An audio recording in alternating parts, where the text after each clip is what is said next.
A lot of times people want to try to get fancy, but you have to think about it from the user's perspective and what they are potentially typing in a search engine or what they're going to be searching. They'll just start reading and they'll kind of be like, don't really see anything here, and they'll leave the site.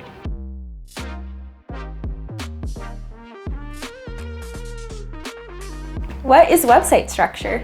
So your website structure includes kind of all the pages of your site, the categories, how everything is organized and set up for your site.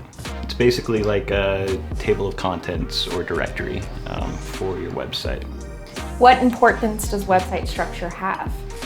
So when we talk about the importance of website structure, there's two parts. One is you want to make the user experience really easy, so all the information easy to find. But the second part is that is how Google and other search engines view your website. So if you have a poor structure, it's not organized very well, then Google won't really pay attention to it. Why do you need more than just a beautifully designed website?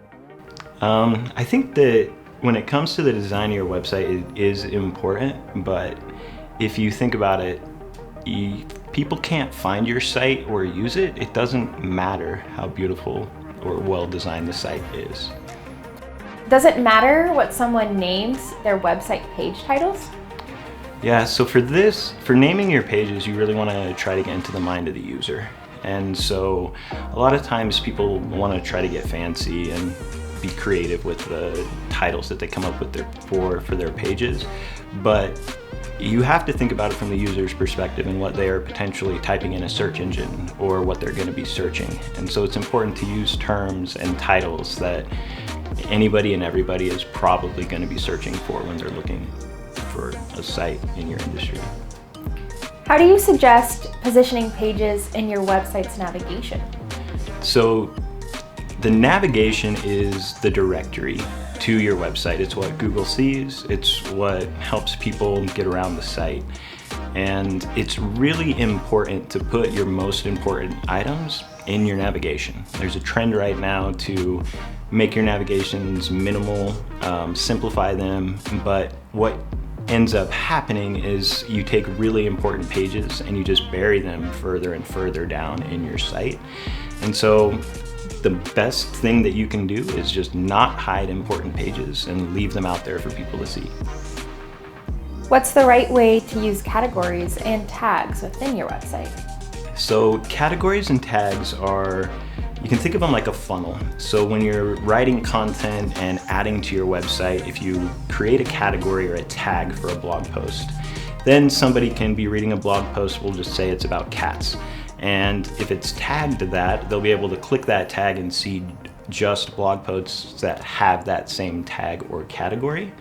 And so it's important to have a structure so you can funnel down and people can kind of pick and choose the content that they're after.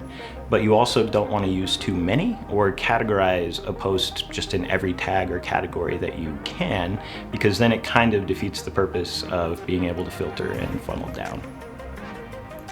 What is a common mistake people make with a call to action or a CTA on their website? So the biggest mistake that people do is not have one.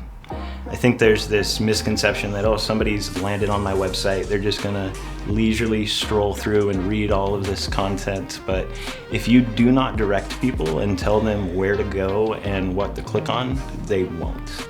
They'll just start reading and they'll kind of be like, don't really see anything here, and they'll leave the site. What are the top 5 things you suggest someone should do to start improving their website structure? So I think to start with, the most important thing that you can do is do an audit of your current website. It doesn't make a lot of sense to just start making changes and do things drastically, but if you take time and do an audit, there's a lot of different softwares that you can use that will help you see data for what pages people are viewing, are pages getting lost, are people clicking in the right spots. And so if you can just sit down, do an audit, it gives you a really good place to start. The second thing you can do is use what are called heat maps. And what that is it's a software that basically allows you to see your user's journey. It'll show you where people are clicking. You can see eye patterns for like kind of where they're looking, how far they're scrolling on a page. And so it really gives you a good opportunity to kind of get inside the mind of the user and see how they're using it. You can even record people in real time and watch it later and see, oh, they are clicking here, or no, they are missing that. So that's another good way to help improve your website structure. The third thing you can do is clean up and improve your navigation. Treat that like the main directory to your site. You want your most important pages there. You don't want to hide pages that you want people to visit. And you want to make sure that your page titles are easy, recognizable terms that just anyone and everybody would be able to search for. Another thing you can do to help with your site structure is pay attention to where you're putting links when you're cross-linking in between content and different pages. A lot of times people will put, you'll start a blog post and it's like, as soon as you get into that first paragraph, oh, click here to read this. And I think users see that and it just gives them the impression like, well, this obviously must not be that important because they already want me to leave and go somewhere else. And so just kind of pay attention to where those links go, and also make sure they link to relevant content that is a similar topic as well. For me, the most important thing you can do to help improve your website structure is watch a complete stranger use the website that you've just built. I think it's easy to know all the tricks and follow all the rules, but you're gonna learn more just sitting back quietly watching somebody else use a site you just built. You'll be able to tell if that button got clicked or if they are scrolling past call to action that you think is really important. And so just sit back, watch, take notes, and go from there. Any final thoughts? Yeah, so one of the things that I love about web design and the structure of a site is that a lot of the tools we have and the statistics that we have are backed by science. We can see what people are clicking on, where they're going, and so if you just read back through the blog post, you'll be able to see a lot more in-depth kind of stats and statistics of improving your overall website structure.